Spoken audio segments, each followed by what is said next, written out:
Hey guys, welcome back to my channel. I hope you're all doing well. So today is going to be another chit chat get ready with me. Thank you so much for the love on my last one, which was the singleness and celibacy Q&A. I've really been enjoying this community we've been building of like just transparency and honesty in the comment section, and so thank you all so much. Also, I want to say welcome if you are new around here. I've got loads of new subscribers, so welcome to you. Thank you for joining the family, and if you are returning, welcome back. Let's talk. I don't know why I'm so, but I know I have a meeting in 30 minutes, so I need to beat my face, talk this talk, and get to doing some meetings. But yeah, thank you guys so much for all the growth. If you haven't already subscribed, please subscribe down below, and yeah, like this video, all of that YouTube stuff you already know.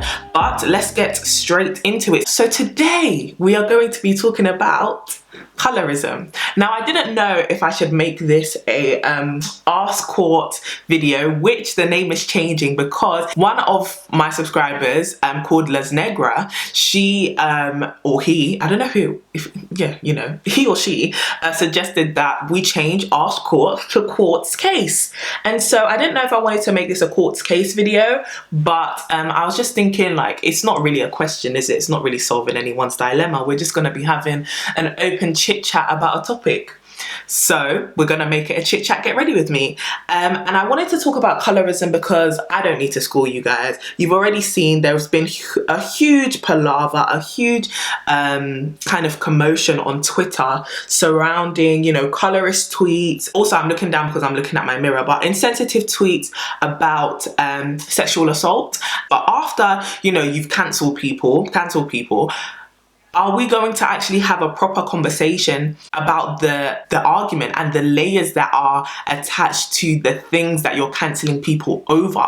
If colorism is something you're so outraged about, how about we, you know, spend time investing in our community, having an open conversation about this very real thing that is colorism? But then at the same time, it's like, is Twitter the place where people want to have these nuanced conversations? Probably not. You know, a lot of people go to Twitter just for the banter, which is fine. But if it's banter, that's why we end up having these insensitive tweets, because we're also not balancing it out with the education that comes with knowing, okay, this is why this said thing was insensitive. Colorism is not something new to Twitter. I feel like we have this conversation every single year about colorism, and a lot of people still kind of don't get it. Let me tell you, so my school, when I went to an all-girls school and I had my friendship group like most people do, and a lot of the girls in my friendship group were obsessed with Twitter. And so we would leave school, go scroll on the TL, and then tomorrow's lunch table topics, because you know, lunch table topics, that was before there was a red table talk, Jada Pinkett Smith, there was a lunch table topics. And so lunch table topics were always coming from the TL, and we would talk about, okay, did you see this, did you see that? And one thing that always came up was the fact that on Twitter there would be this constant joke running about dark-skinned women and how unattractive they are. And now you can imagine at a time where, okay, at early teenhood, it was all about acceptance. And that's what teenage years are all about, finding your identity and trying to be accepted. When you're looking at Twitter and you're seeing all these guys and all these girls and the people who are cool and the people who have the most followers telling you that dark-skinned women aren't beautiful, that dark-skinned women almost aren't human, that dark-skinned women should be the bottom of our society, a lot of us at that time weren't woke enough, or was wokeness even a thing, where it was like, okay, where are these views rooted, or what are these views rooted in? So in that time, all you're thinking is, rah, as a dark-skinned woman, like, is any guy gonna want me? Or, you know, am I attractive? Am I considered beautiful? And these are the conversations we used to have. And I remember I would have friends, and even myself, who would have this internalized notion of, because I am dark, because I am I'm not light skinned, I'm not mixed race, I am not pretty. And that was one of the biggest things that taunted me when I was younger, because I remember I would go around with my friends. I had friends on my estate, I had friends in school, and like, if we were having banter or people wanted to joke with you, the first thing they would go to, especially as somebody who was Ghanaian, was, oh, you're just Blick, you're a Blick Ghanaian, you're this. And that word used to get thrown around as such a derogatory term for, you know, you're dark, you're ugly, your association with your skin is a representation of your value. And I remember that was the conversation that used to happen. And it wasn't until I got to university where I really was able to study this thing that I understood very well where this was deep rooted in. And it wasn't even just the TL, it wasn't even just in the school playground, it wasn't just on the estate. It was, you would talk to aunties and uncles, or I used to work in a salon, so you would have women walk in, or aunties walk in, or even like my own family members would be like, you're so pretty, your skin is so nice, look at her skin, so rich, and But then when they comes to talk about themselves, they'll be like, oh, I'm getting a little bit dark, does anybody know any cream that I could use? Like, I'm getting a bit dark, I don't like it. And it was always in this negative association that getting a tan or getting darker was a negative thing. It took away from your beauty. That actually, and the thing is, it's within African communities and it's within Asian communities, and I'm sure you've probably heard it. Well, hopefully you don't come from a problematic family, but you've probably heard it because of how deeply entrenched it is in our culture, that being lighter is more beautiful. Being lighter, looking lighter actually makes you more pretty. It makes you, and that prettiness is attached to your value. And this is a conversation that I feel like I wanted to have, because oftentimes we internalize those views that people have. And let me tell you where it comes from. It's deep, it's a deep off branch of racism. It's all underpinned in, years of conditioning and racism, where you've got this spectrum of white is best, white is right, and blackness is evil, darkness is evil. That notion and that lie and that narrative that was created to enslave people, to keep them under control, to devalue an entire social group. And so when we look at that, you then see that there's now this these dichotomies or these oppositions. But also what then gets created is a spectrum, because not everyone is just white or black. There's a spectrum. And so where do you fit inside of this spectrum? And the closer you are to whiteness, the more beautiful, the more accepted, the more valuable you are. Yes, you will go through things, but maybe not to the same degree as somebody who was towards the end of that spectrum, or the other side of that spectrum. And so for me, when I think about, okay, as a young woman, as a young girl, when I was going on Twitter, when I was going on the TL, and I was literally reading tweet after tweet telling us what is considered good, what is considered bad in society, what is considered socially acceptable, that was teaching me that, hey, you're not it, right? We don't want you. And yes, everyone is entitled to their opinions, but when there's this running joke where it's like, okay, black women, and the thing is the complexity of seeing that the dark skin colorism was also being latched onto sexual assault jokes, and it's deep in, okay, so what does somebody have a right to violate my body because of my skin color? Am I unhuman? Do I not have a right to be protected? And the reason why I want to come up with all these questions for us to ask ourselves is, these are subconscious, internalized issues which we don't discuss when we just cover it with, let's just be angry, let's just have this performative rage, but let's not actually delve into the issue. Because a lot of us still will say, oh yeah, we're so angry at whoever made those tweets, but you won't date somebody who is darker than you, or you won't want to have dark-skinned children. You even see this narrative of, I hope my children have really nice curly hair, or light eyes, or nice skin. And you may be thinking, no, I don't think that, which is great, but I think it's always good to just underpin, what do I actually believe? We can look at these things and be like, oh yeah, that's just foolishness, but a lot of us have internalized it. So can we have a discussion about the identity of us as young women being put so much in social media's opinion of what it is we look like, and what our features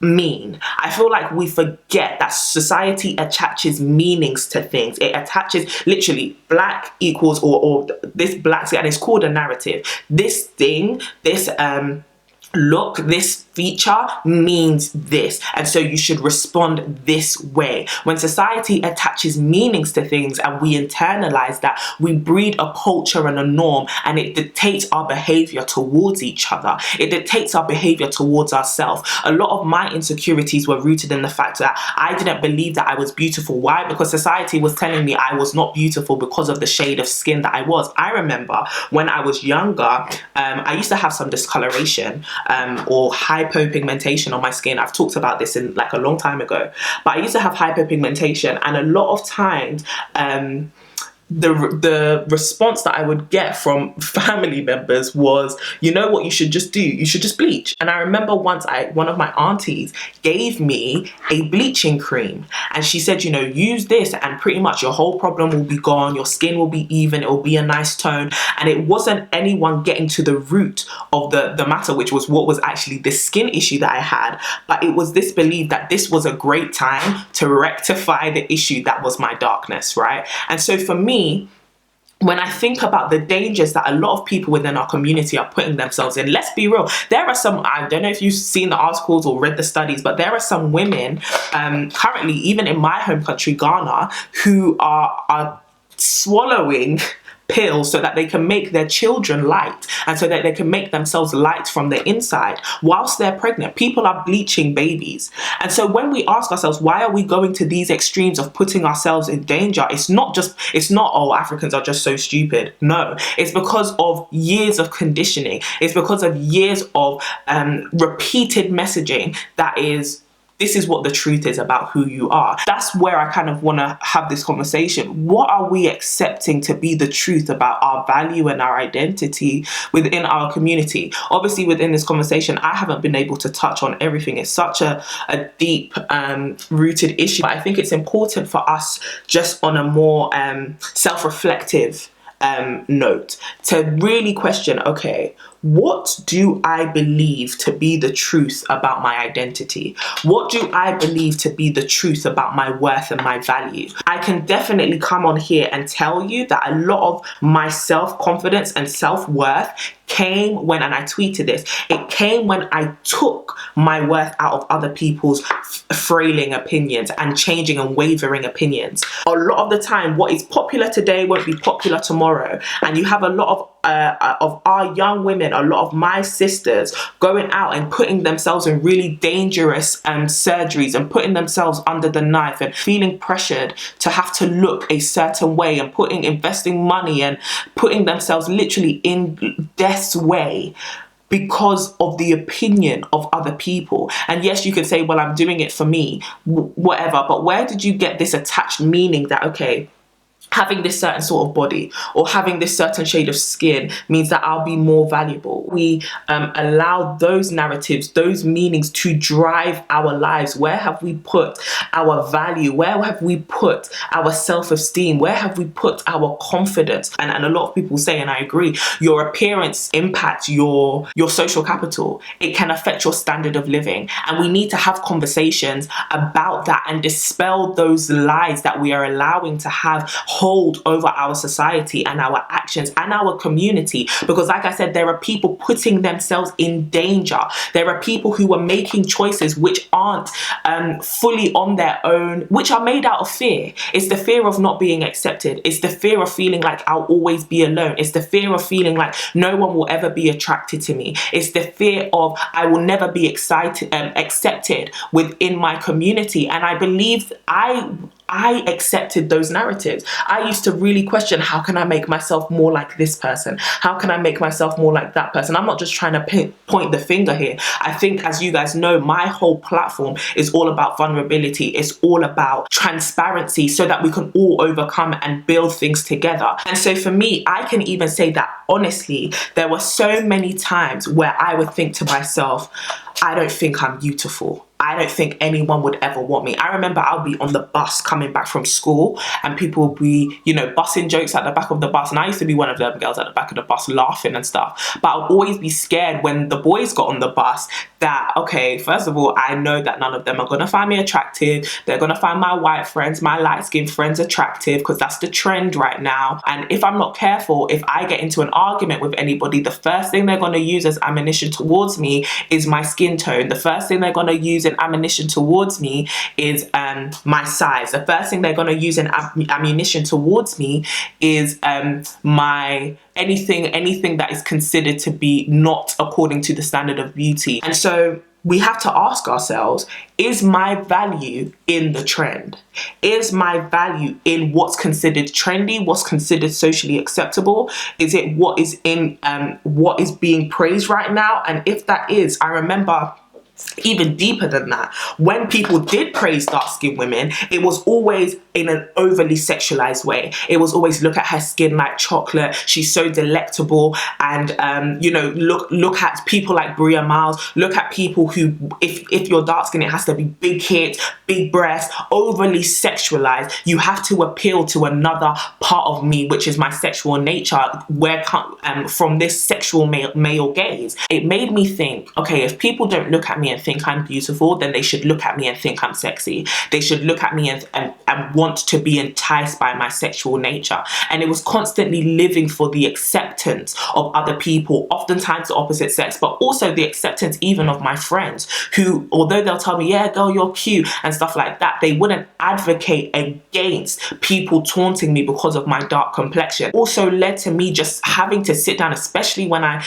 became a Christian. I had to sit down and say, okay, if God is telling me, you know, you're worth more to me than rubies, if I had to come back and die for you, just you, I would do it all over again. And I'm combating those words because I don't believe I'm worthy enough. I have to address all the reasons why I don't think I am worth being loved perfectly. I have to address all these reasons why I think I'm not worth being loved perfectly. Why do I think I won't find myself in a functional whole marriage? Why don't I think I won't find myself in a good career? And as somebody who even came and worked in the beauty industry, I always felt as though it's my skin shade, it's my size, it's the way I look going to hold me back. And so I had to really and what was so funny is, even when I would get compliments, finally, it would always be on my nose, and it would always be, you have such a nice nose, look at your slim nose. That was always a compliment that I would get. You know, my sister is lighter than me considerably, and a lot of people would be like, oh, Mary, look at her skin. Ghanaians, Ashanti people would be like, oh, she's so cocoa, which means light. It literally is the same word we use for plantain. But then you had me and it was like, you're so pretty, you're so beautiful, look at your nose. Because I had amongst my siblings, I have the slimmest nose, right? So then when I came into Christ, it was understanding that, yes, these are the narratives that exist within society, but they are not the truth. They are not the truth about who I am. Yes, you will go on Twitter and we can't dictate how other people act, because some people it's just a whole bunch of mess. When you put yourself and your self-esteem in the opinions of other people, that is coming out and the fruits of their own insecurity, you get secondhand insecurities. People project and implement their insecurities on your identity. And so we're living in a generation where everybody is latching onto other people's opinions as the truth. That's not the truth about who you are. I had to accept for myself, and if you're a young girl watching this, you have to accept for yourself that the truth, the fundamental truth is, you are beautiful. You are worth dying for. No matter whether somebody looks at you and sees you as appealing or not, that is not where your self-esteem comes from. You have somebody who put you on this earth purposefully, gives you breath every single day so that you can live your life that they created for you to live, so that you could influence the world, so that you can lead and be and live in a place of joy and live in a place of confidence and walk in a place of boldness. That does not come from the opinion of other people. That does not come from the acceptance of other people, especially people who are using such aesthetic and such superficial things to measure your worth. That is not your worth. That is not who you are. That is not your value. Your value is so much greater than what you look like, even if the world tells you different. Your beauty will fade. And this is what I'm trying to kind of emphasize on. Don't live your life based on trends, because trends change. They change with the wind. Literally, today it's big breast, tomorrow it's big bum. Are you going to then go and remove your breast implants and get your butt fat dissolved and do all these things and put yourself in harm's way because you want to constantly allow your body to be shaped by the opinions of other people, people who didn't make you, people who don't know what your life is destined for? Is that what we want to, you should not live like that. You should not live like that. And I just want to appeal to anyone who feels like, well, I just want to be accepted by people. I just want to be accepted by my friends. I just want to be accepted in my family. I just want to be accepted by men. that's not who gives you your validation. That's not where your joy and your peace will come from. You may find somebody who's like, I love you for exactly who you are, and that's amazing. But even past that, there needs to be a value that says my whole hope is not just in you because you're a man, you can, or you're a woman, or you're just a person. You can change your mind about me tomorrow. I could just do one thing to annoy you and you will completely cast me aside. If I put my entire value on you and your inconsistent behavior, I am going to be my core, my belief about myself, my self-esteem, my confidence is going to be just as fickle as your opinion. It's going to be just as fickle as trends. Look at trends, waves and patterns. They go up, they go down, they go up, they go down. And then we wonder why our self-esteem, our insecurities, our depression, our anxiety is constantly, I'm up, then I'm down, I'm up, then I'm down. You have to set yourself in the truth. I had to put my life in the truth. Okay, my life cannot be determined on people who will project their fears onto me, who will project their anxieties onto me, who will project their own internalized racism onto me, who will project their own sexual perversion onto me. I can't allow my life to be dictated by people like that. And when I took that power back, that's when my mind became clear to realize, okay, I can actually be anything, I can do anything, and I don't need to wait for people's approval for me to move. I don't need to wait for anybody's approval for me to walk in my full confidence. I don't need to wait for anybody's approval for me to show my personality. I don't need to wait for anybody's approval to show my gifts and talents, because I'm not living for the approval of people, number one. Number two, the things that I give to the earth through my gifts, my talents, my voice, my story, that is going to be something that helps whoever finds it. That's going to be something that helps whoever needs it. I'm not trying to appeal to the entire world. Twitter sometimes will have you believing, or social media will sometimes have you believing, that the opinion of the entire world is what you see in that one tweet. That one tweet is the epitome and the yardstick and the benchmark, for what society believes. That's not true. That is absolutely not true. You can choose to have your own mind. You can choose to disagree, and you can choose to live your life in your own definition of who you are. That's basically what I wanted to come and tell y'all. I know it turned into a real preachy message, but I feel like we need it. When we don't hit the root of the actual issue, when we don't hit like, okay, this is the consequences that this is happening. Yes, there have been horrible tweets. Yes, there have been people who have been chastised by the things that they used to say. But is that really the solution for what's going on? There will still be young women and young men who go behind their screen and still have these same mentalities, and still go and teach that to their children, and still go and teach that to their friends, and still go and project that into the world, and still put other people's children and still put people's bodies in danger because they don't deal with the deep-rooted issues that they have.